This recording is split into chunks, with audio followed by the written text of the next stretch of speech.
আজকের দিনের পরাশক্তি। বর্তমানে যাদের সামনে দাঁড়ানোর ক্ষমতা কারও নেই,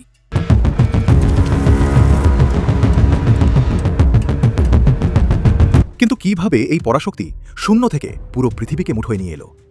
1400 বছরের প্রাচীন পাণ্ডুলিপি কি বলছে?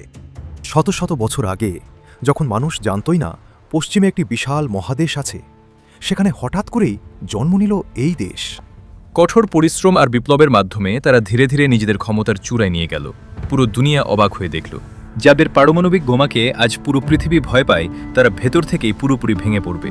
ইসলামিক স্কলারদের মতে এদের ধ্বংসের শুরুটা কোনো অস্ত্র দিয়ে হবে না, শুরু হবে এদের সবচেয়ে বড় শক্তির জায়গা থেকে, আর সেটা হলো অর্থনীতি। এক রাতেই শেয়ার বাজার ধসে পড়বে, কাগজের ডলার বাতাসে উঠবে, কাগজের টাকার কোনো দাম থাকবে না। হঠাৎ করেই মহাকাশের স্যাটেলাইট আর প্রযুক্তি বিকল হয়ে পড়বে। যে জাতি আজ দুনিয়াকে খাবার সাপ্লাই দিচ্ছে, তারা শহরের রাস্তায় এক টুকরো রুটির জন্য লড়াই করবে। স্কলাররা দাবি করেন, দাজ্জাল আসার ঠিক আগে পৃথিবীর সবচেয়ে শক্তিশালী দেশগুলো ভেতর থেকে ভেঙে পড়বে।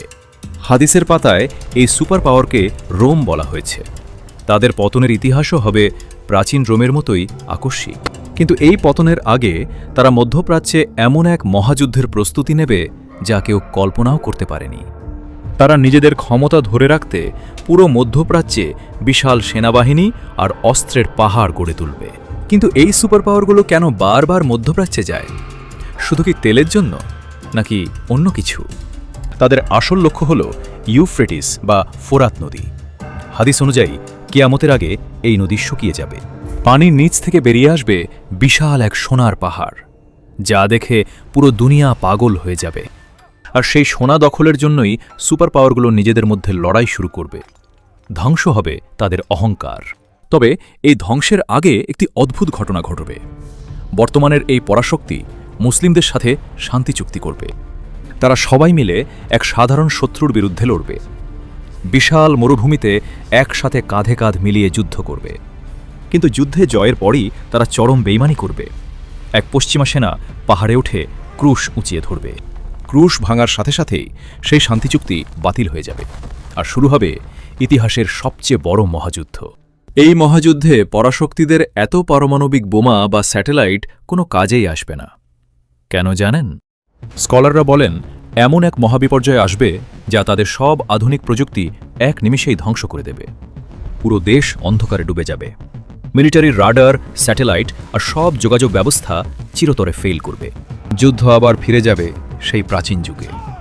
আধুনিক অস্ত্র ছেড়ে মানুষ ঘোড়া আর তলোয়ার হাতে তুলে নেবে। যাদের ইশারায় আজ দুনিয়া চলে, তারা ভেতর থেকে এমনভাবে ভাঙবে যা ইতিহাস কখনো দেখেনি। তাদের বিশাল অট্টালিকাগুলো জনশূন্য হয়ে পড়বে। প্রকৃতির কাছে তাদের সব আধুনিক অহংকার ধুলোয় মিশে যাবে। সবচেয়ে বড় ভয়ের কারণটা জানেন? ধ্বংসের শুরুটা অস্ত্র দিয়ে হবে না, হবে তাদের প্রকৃতি থেকে। টানা কয়েক বছর বৃষ্টি হবে না। যে দেশ পুরো দুনিয়াকে খাবার দিত, তাদের নিজেদের মাটিতেই খরা দেখা দেবে। নদী আর বাঁধের পানি শুকিয়ে যাওয়ায় বিদ্যুৎ উৎপাদন বন্ধ হয়ে যাবে। পুরো দেশ অন্ধকারে ডুবে যাবে। বিদ্যুৎ আর তেলের অভাবে তাদের সব আধুনিক টেকনোলজি এক রাতেই জাদুঘরের বস্তুতে পরিণত হবে। যাদের ড্রোন আর মিসাইল পুরো দুনিয়াকে শাসন করত, সেই ড্রোনগুলো তখন ধুলোয় পড়ে থাকবে। মিলিটারির সব অ্যাডভান্সড ফাইটার জেট আর ট্যাঙ্ক জ্বালানির অভাবে অকেজো হয়ে রাস্তার পাশে পড়ে থাকবে। প্রকৃতি যখন তার প্রতিশোধ নিতে শুরু করবে, তখন কোনো সুপার পাওয়ারের ডিফেন্স সিস্টেমই তা আটকাতে পারবে না। আধুনিক জীবনের বিলাসিতা ছেড়ে মানুষ আবার আদিম যুগে ফিরে যেতে বাধ্য হবে। শুরু হবে বাঁচার লড়াই।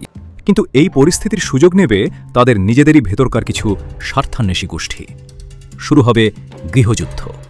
একতা হারিয়ে তারা নিজেদের ভেতরেই টুকরো টুকরো হয়ে যাবে। এক স্টেট আরেক স্টেটের ওপর দায় চাপাবে। এক সময়ের ইউনাইটেড বা একতাবদ্ধ শক্তি তখন শতধা বিভক্ত হবে। তাদের ইউনিয়নের গর্ব ধুলোয় মিশে যাবে। ভাবছেন এগুলো কি শুধুই কল্পনা?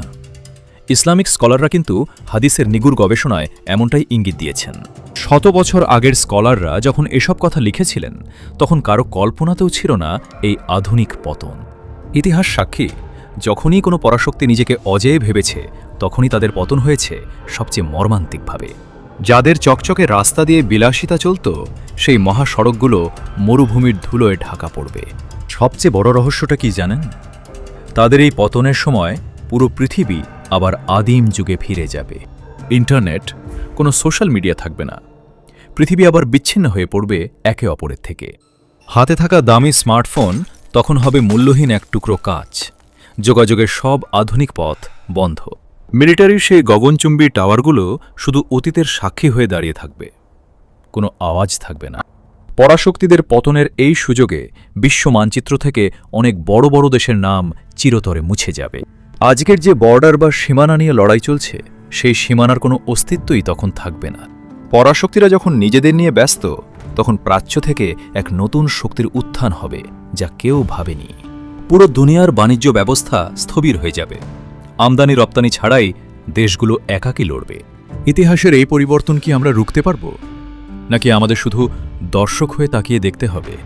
যে শহর কখনো ঘুমাতো না, সেই শহর গভীর অন্ধকারে নিমজ্জিত হবে। এটাই প্রকৃতির বিচার। যাদের দাপটে দুনিয়া কাঁপত, তাদের নিজেদের ডানা মেলানোর মতো শক্তিও অবশিষ্ট থাকবে না। কাগজের টাকা বা ক্রেডিট কার্ড নয়, মানুষের হাতে আবার ফিরে আসবে সোনা আর রূপার দিন। স্কলাররা বলেন, আল্লাহর হুকুম ছাড়া একটা গাছের পাতাও নড়ে না। তাহলে এই বিশাল পতন কি কাকতালীয়?